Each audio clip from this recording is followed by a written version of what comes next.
Olha, para quem vive o dia a dia da educação básica, a gente sabe que a realidade da sala de aula é intensa.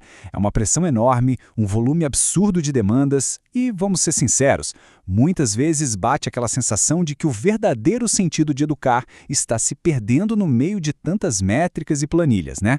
O nosso objetivo aqui é criar um espaço acolhedor e olhar de frente para essa realidade de professores e professoras.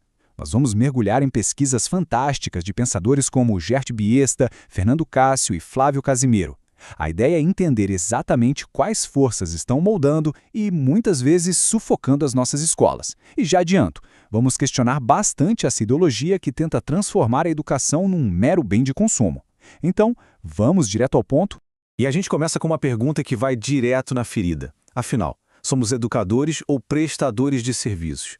Os pesquisadores identificam que existe uma tensão enorme, uma tensão central na educação de hoje.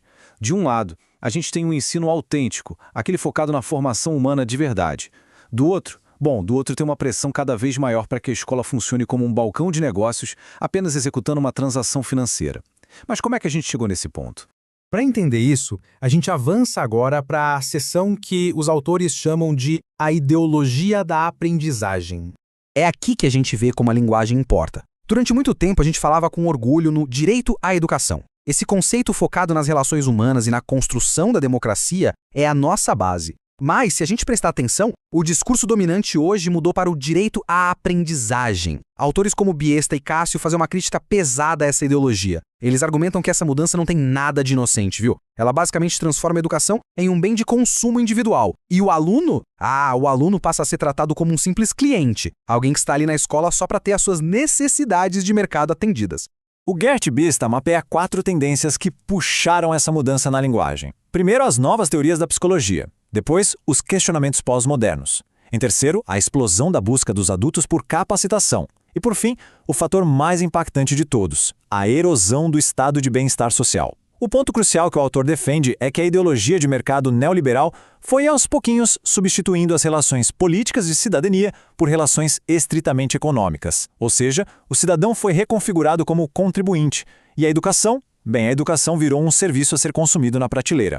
E o que os estudos mostram é que essa lógica de mercado cria uma baita ilusão, a ilusão do custo-benefício. Para quem está ali, no chão da escola, o impacto é direto. Cria-se um ambiente de pressão gigantesca para que o professor atue como um transmissor mecânico de conteúdo. É como se a expectativa fosse despejar informações em alunos vistos como receptáculos passivos. Essa visão tenta empurrar para a sociedade aquele mito de que o professor é um sabedor de tudo inquestionável, que só serve para garantir eficiência numa linha de produção de conhecimento. Mas o recado dos autores é claro, precisamos recusar essa ideia com todas as forças. O ensino-aprendizagem é uma via de mão dupla. E como essa ideologia chega lá na ponta, na nossa sala de aula? Vamos analisar agora o nível sistêmico da coisa, a gestão da burguesia. A pesquisa do Flávio Casimiro vai na raiz do problema. Ele analisa de forma brilhante a ação política e ideológica de aparelhos ligados à nova direita e ao empresariado aqui no Brasil. O estudo detalha, tintim por tintim, como os aparelhos privados da burguesia estão se infiltrando e se integrando de forma muito forte ao próprio Estado. Eles influenciam diretamente a gestão pública da educação e trabalham duro para criar um consenso em torno de ideais privatistas. E o Casimiro detalha 3 estratégias bem específicas que esses grupos usam para controlar a gestão das escolas públicas. Anota aí. Primeiro, a ação doutrinária, que serve para criar um consenso na sociedade. Segundo, a ação pragmática, que é a formulação de políticas públicas na prática. E terceiro, a ação estrutural, que é literalmente ocupar as cadeiras e os espaços dentro do próprio Estado. Segundo os pesquisadores reunidos na coletânea do Fernando Cássio, o objetivo final disso tudo é impor agendas educacionais ultraliberais. Agendas que colocam a eficiência de mercado, a competitividade e o lucro muito acima do desenvolvimento humano pleno. É um abismo de diferença entre os dois modelos. A tal da gestão eficiente foca no custo-benefício, adora culpar a escola quando os números nas avaliações padronizadas caem e, pior, ignora totalmente a realidade complexa da sala de aula. Por outro lado, a verdadeira educação democrática olha para os sujeitos, entende o contexto socioeconômico e as condições reais de vida daquela comunidade. O alerta das pesquisas é muito sério. O debate público de hoje está sendo engolido por esses discursos eficientistas do empresariado.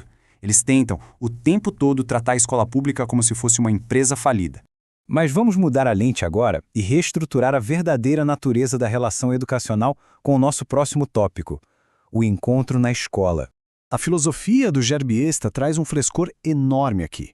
Ele lembra que o direito à educação ganha vida de verdade a partir das relações. O processo de ensino não é sobre autoexpressão isolada, é sobre vir ao mundo, como diz o autor. É uma construção coletiva, é descobrir a si mesmo através desse contato profundo com o outro, com aquilo que é diferente e desconhecido. Sendo assim, a pesquisa reforça uma ideia linda e essencial. A escola não é, nem de longe, um mercado individualista de consumidores brigando por notas. Ela é um espaço profundamente democrático. É lá que os estudantes aprendem a conviver ao lado de quem é diferente. A educação de verdade acontece exatamente nesse encontro de pluralidades, lidando com a dissonância e a resistência, indo muito além das lógicas concorrenciais que o mercado quer impor. Entender a escola como esse espaço vibrante nos empurra para a próxima reflexão crucial: a luta contra a barbárie. O livro Educação contra a Barbárie traz esse conceito que é fortíssimo. Precisamos desbarbarizar a educação. Mas o que é a barbárie aqui? Os autores a descrevem como toda e qualquer tentativa de destruir a escola, seja reduzindo a educação a uma planilha gerencial, seja através de censura, intimidação ou discurso de ódio. O texto defende que é absolutamente crucial validar e apoiar a luta coletiva que os educadores travam todos os dias. A missão é proteger a escola e garantir a liberdade de ensinar contra essas agendas ultraliberais. Então, o grande argumento é que assumir o verdadeiro direito à educação é, na prática, assumir uma luta coletiva contra essa barbárie. Para os pesquisadores, isso significa bater de frente com a lógica de mercado, defendendo de forma intransigente a necessidade de termos escolas que sejam espaços totalmente inclusivos e laicos. E, claro, proteger a liberdade docente sempre. O direito à educação nunca pode ser visto como uma métrica individual. Ele é um baita compromisso social. E quer saber a melhor parte? Apesar de todos os ataques brutais que os autores narram, a pluralidade continua respirando firme nas escolas, e isso é fruto de muita resistência. Os estudos destacam que vitórias como a lei de cotas, a inclusão de pessoas com deficiência, o ensino obrigatório da história e cultura afro-brasileira e o respeito ao nome social são os verdadeiros embriões dessa pluralidade. São sementes fundamentais crescendo dentro das escolas, resistindo no meio das imensas contradições do sistema.